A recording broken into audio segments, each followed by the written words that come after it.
let's look ahead now. This part to the next 12 months. You know, we're now running past the halfway stage, and the clock is running down. What have you got? And we'll have to park Brexit from this interview because obviously that's just going to, who knows.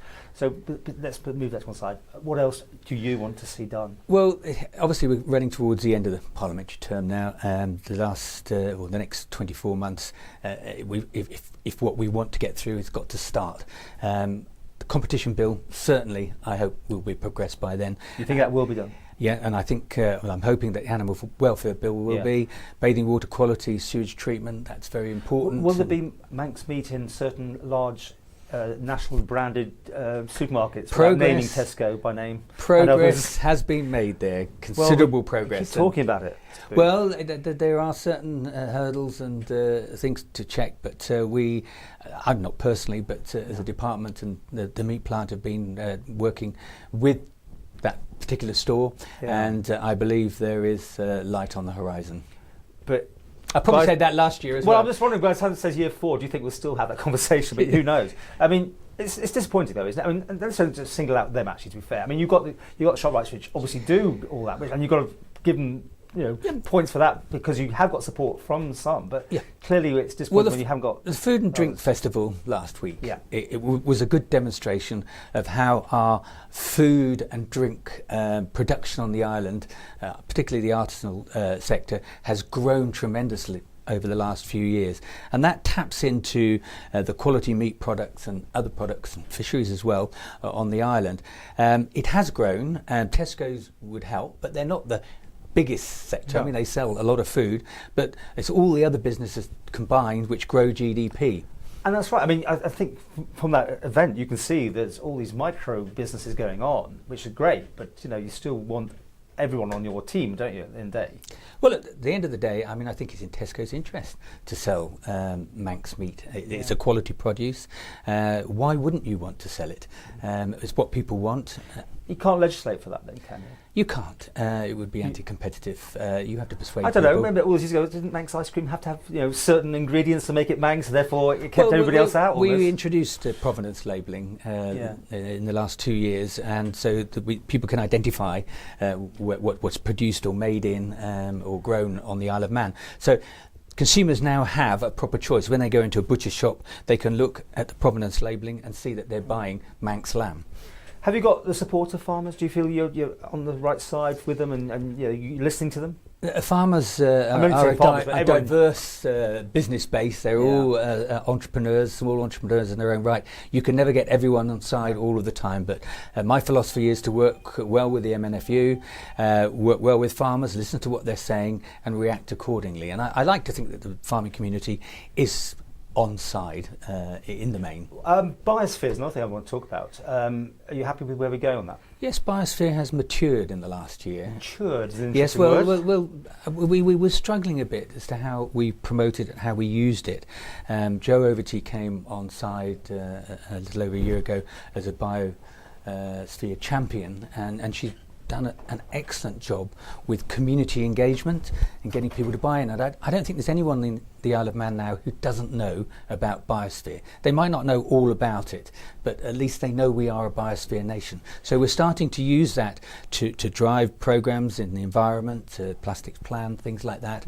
And it's rolling out in the schools so that youngsters are aware of it, and yes, we are moving that program forward. And I think it's going to be an accolade for the island, but it's also something that we can use generally to improve our environment as well as sell us abroad. I have this emergency underway with the carbon footprints we're all doing, and still no sign of. I know we're waiting for this report to come back. It's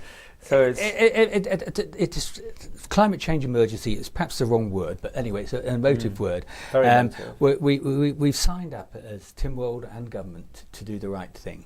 I heard some criticism from the protest on Friday that we're not moving fast enough. Did you go to that?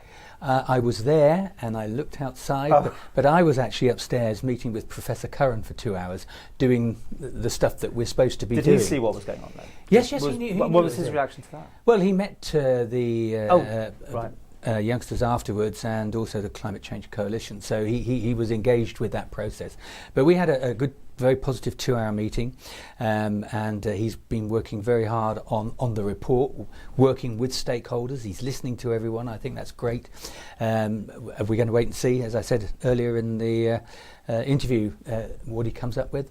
It will be before January Tynwald, and we'll know in advance before then what shape it's taken. Let's deal with you as a constituency MHK. How's it all going? Well, I think it's going reasonably well. I keep a very strict routine. If constituents contact me, 24 hours I'm back to them, and I try and deal with things. I can't solve every problem, but I do what I can. I haven't had any complaints about what I'm doing, and so I assume that I'm still engaging. An interaction with you, Mr. Harmer? Yes, we still get on well. It sounds bad still. Well, you're both ministers, aren't you? We've always got on well, yeah. and we continue to get on well. And I think as a government we're working far better cross-departmentally. In fact, when I leave here, I'm going down to DOI for a cross-departmental meeting, and that's key to good government, in my opinion. Those silos are being broken down? Well, some people think they're not, but they are. You know, if we work with the MU, we work with the DOI, with the Health Department, we're all talking to each other, and I think the Council of Ministers are very collegiate. They work together well. You know, we have some things that we disagree on, but that's what having collective responsibility is all about. So you have those discussions in private, and then as government we move forward. Are you going to be standing again? Was it too early to say yet? I think I will be standing again. Yes, oh, good. yes. Okay, we've got a positive answer. So you're enjoying it? It was the next question then. Sometimes I enjoy it, sometimes I don't. It depends on the stress level. Go on. Well, no, you know, I enjoy what I do. I enjoy driving policy forward. I enjoy interacting with the community. But when I get on the airplane in the morning and I work a 12-and-a-half-hour day with a Westminster meeting, and then the following morning I'm up at 6, I might enjoy the interactions, but I'm not quite sure that I enjoy the physical tiredness that comes as a result of that. And you've gone green with your car. I have to say, you saw my car and you liked it, I think, but I don't want to take claim for it, but you have gone green, which is something. You know. Yes, yeah, well, people keep asking me what I do in an environmental sense. And first of all, I own a farm, and I have quite a few acres of woodland, and that will be extending itself soon. The farm is fairly eco-friendly. We're not intensive, so I don't farm it hands-on, but the farm who does a fairly relaxed regime, and you are absolutely correct. I bought an electric car, and I have to say, and the news for everyone out there, it's the best car I've had for a long time, and I would recommend them to anyone. Just need more points and charging points, but I suppose that might come with the promenade. Well, actually, on the island, I'm finding that's not a problem. Some people who haven't got access to a garage or off-street parking may find that a problem, but I take it home once every 3 or 4 days. I plug it in. Right. It gives me 120 miles. You're fine. How did you rate yourself this year? 8 last year? Oh, it's always difficult. I do appreciate that. I'm going to stick with the 8. Yeah. Yes, yeah, because no one's perfect. We all make mistakes and things go wrong. Paddles like on. Yes, that's right. Show. Scoring. Scoring. Yes, yes. And for the government as a whole? I think as government we're doing everything that we said we would do. If you look at the programme for government, there's a few amber items, a few red items, but we are driving forward. And we've had some, balls come in from the left side, as it were, or the right side in terms of climate change. That's taken on a whole new meaning in terms of what we're going to have to do in the legislative programme, and we've adapted to that. So I'm pleased with the way we're reacting. But I mean, this is the business end now. I mean, totally and utterly right. Do you think, what sort of impression will the Quayle administration leave, do you think? Well, I hope it'll be you're in there. Yeah, I hope it will be a good impression, because I think, obviously I was in on the tail end of the last administration, and I looked in on other administrations, and perhaps I'm talking from a very biased point of view, but I think this government brought forward a programme for government, and it's delivering on it, and that's what it's all about: momentum and keeping that momentum going. But time for a couple of new fresh faces, maybe. The team works well. Why fix something if it's not broken? So people talk about reshuffling and what have you. If you reshuffle, it sounds good. If you're actually replacing someone with someone that'll do a better job. Will you put yourself forward for Chief Minister next time? Will I? Yes. haven't thought about that one, Paul. Okay. I'm quite happy with being a minister and doing my bit. And staying where you are, or another department? Well, it'll be in the gift of the next chief minister, won't it? As to where I go. If you get re-elected. There's several Is that stages to that.